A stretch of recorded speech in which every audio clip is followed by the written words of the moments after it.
us did. Wow. 1968, baby. Lap belts. Steve McQueen was at the top of his game, both as a car enthusiast and as a movie star. And he wanted something hot for his character to drive in Bullitt, and it ended up being a car just like this.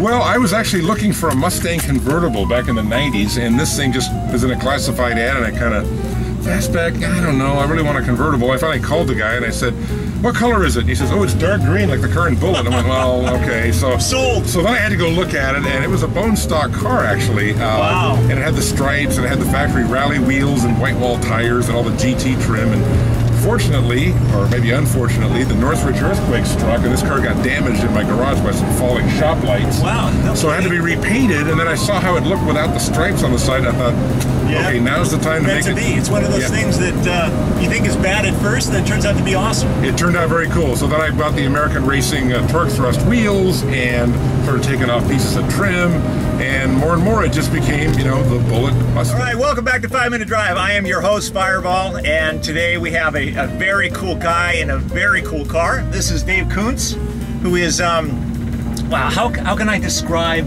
best what you do? Because you're the ultimate car guy on a lot of levels, but you are the TV host for Eyewitness News Channel 7 in Los Angeles, ABC in Los Angeles, and also the radio show for KPFK. Yeah, the car show, which that's more of a hobby. It's been around for 40 years. They needed a co-host a few years ago. I do that too. Voila! Well, I was a kid, like a lot of us. I grew up obsessed with cars. I grew up in the San Fernando Valley. Sure. And I've been able to find a way to have a job that involves cars. Isn't that the best? Well, I was a kid. If they had a counselor that came to me and said, what would you like to do? I said, how about a thing, because I used to make little 8mm films and videos. Is there a job where you can make videos and get to drive cool cars? They would have laughed at me and said, here, there's an application for Burger King. And here we are. And here we are. But we are sitting in a 68. 1968 Mustang Fastback, 390 under the hood, 4-speed manual, Highland green, black interior, just like the one You've said this before. I know this car pretty well. I've had it a long time. And we're driving through what I would term the real Hollywood, which is not actually Hollywood at all. We're driving on Cahuenga, about to go cross over Barham towards Warner Brothers. Check that out, and then head over to Universal. And of course, Warner Brothers is the studio that released Bullitt. That's right. That's right. So, do we get to do some jumping today? Well, we don't have any hills, and there is a hill over in Silver Lake, and I've done there for photo shoots. But apparently, that's not very good for your car when you get it airborne. It's not so much the getting airborne; it's the landing. Yeah, it looks really good, but it's not quite like Dukes of Hazzard, where they land and then the next shot is the car looks completely fine. But yeah, I don't have enough cars to do that. So I think one car. I'll keep it. I won't bend it. Have you gotten this airborne at all? No. You know, you got to remember the car like this. It's a unit construction. Wasn't really made to do that. The car in the movie was so braced to do that. Sure. They had to modify it. Even then, the car they jumped a lot got totaled. So. And how many cars did they have for the film? They only had 2. Now today they'd use, as you know, 12 or 15 or 20. They had 2 cars. Sure. Main one and a backup, and they got pretty trashed.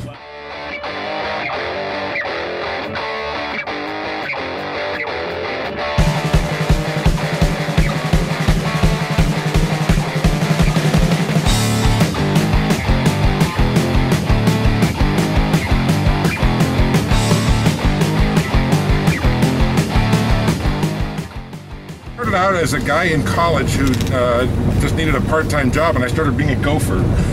And literally, you know, I always joke, I started there as a gopher and they couldn't get rid of me, so I learned to shoot and edit. You must have been really good. Well, or they just thought, all right, well, we feel sorry for this guy, he can't do anything else. So, you know, started out getting coffee. I used to hand scripts to a guy named Jerry Dunphy, who was a legendary news anchor. Never heard of him. Yeah, legendary news anchor in Southern California, and I worked my way up, and then about 13 years ago, I came up with an idea saying we need to cover cars more. We weren't really doing that, and I said, can I do cars? And they said, make a tape, and I made a tape. Talk about the perfect segue. Well, and it was just one of these things where I can't believe I'm getting paid to do this. Yeah, I know we're driving the Bullitt Mustang, but is there another film other than Bullitt that stands out as one of your favorites? Well, I probably have the most obscure collection of car movies from the 70s. Anything with a car chase, I would beg my parents to take me. I made my dad take me to the original Gone in 60 Seconds. Right. Eat My Dust with Ron Howard. Of course, Vanishing Point. Yeah. I didn't understand a lot of the psychedelic undertones because I was a little kid.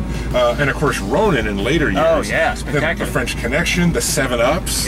There were a lot of great car chase movies in the 70s. Maybe not great technically, but really exciting. But the best car for you from one of those chases, what would that be, other than this one? Let's see. You know, I'd probably want to have the other car from Bullitt. I'd want to have a black 68 Dodge Charger, because I think that is such a great design.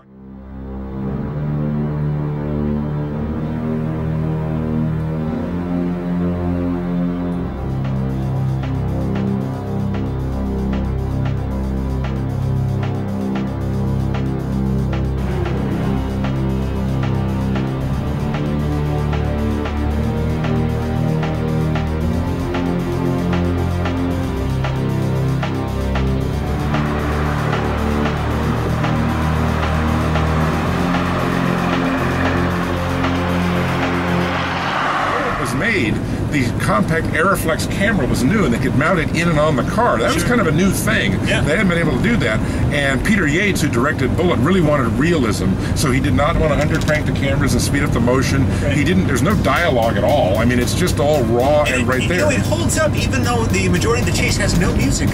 No, there's music leading up to the build-up when they're kind of following each other around. But then once the chase gets going, it's all just the sound of revving engines and squealing tires, and you know that made you be in the car. You were there as it was going on. And I heard that people actually got motion sick in the movie theaters from those in-car cameras going down those hills. People are probably real sensitive stomachs. Now you MC a lot of concours shows around town. Tell me some of the shows you do. Well, I've been doing the Dana Point Concours d'Elegance for a number of years, since it used to be called the Newport Beach Concours d'Elegance. I help out with the Palos Verdes Concours d'Elegance, the Art Center Car Classic up at Art Center College of Design, which I know you love that show.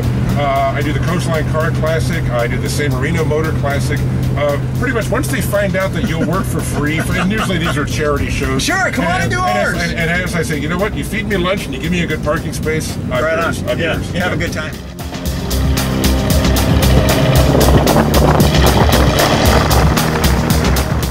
That is St. Charles Borromeo, and I'll give you a little bit of Hollywood history. Bing Crosby and Bob Hope made their homes in Toluca Lake, and their wives were both Catholic, and I guess there was not a Catholic church anywhere nearby, so they put up the seed money to build that church in the 1950s. No kidding. And so Bob Hope, I believe he had a memorial service there, even though he was not a practicing Catholic, but Mrs. Hope, they had her memorial there, and they were big benefactors to that church. God, you never know. On every corner of this town, and Toluca Lake and Universal City, it's amazing stuff. This is like you said, this is the real Hollywood. We think of Hollywood Boulevard, we think of the Dolby Theater. We just passed Warner Brothers. We passed the famous Bob's Big Boy. Past George Barris's place. Back through Universal Studios. We almost drove past Dean Jeffries' old shop up in the Cahuenga Pass. Old shop. And so Universal Studios. Lot now, isn't it? Well, you know what's funny? It's for sale. So I think Dean Jeffries' old shop, that could be your headquarters. It could be your secret lair. Sure. How many years since I was a kid going past that place and seeing the Landmaster? Oh, that thing was there forever. Forever. I mean, it was like a tourist spot as you're driving by. My mother had a friend with a store on Riverside Drive, and she would go and visit on Saturdays, and I would make her drop me off in front of George Barris's shop. It wasn't open, but I just wanted to, peer in the window, and then I would walk down the street to meet her. We'd go to Bob's Big Boy for lunch. Can you imagine dropping off an 8-year-old kid on Riverside Drive? It changes you forever, and look what happened to you. Exactly. Where did chickens without parents go? Ooh, chickens without parents. I don't know. They go to foster farms.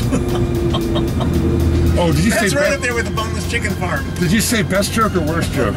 Sorry, maybe I missed either one. How do people go to see the show?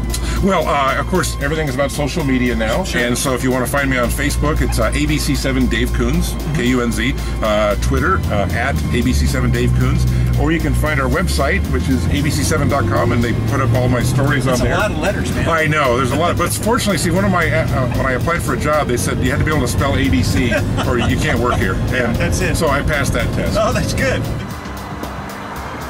Awesome, Dave. Thank you so much for being on the show. I'm glad we were able to do it. You bet. Good deal.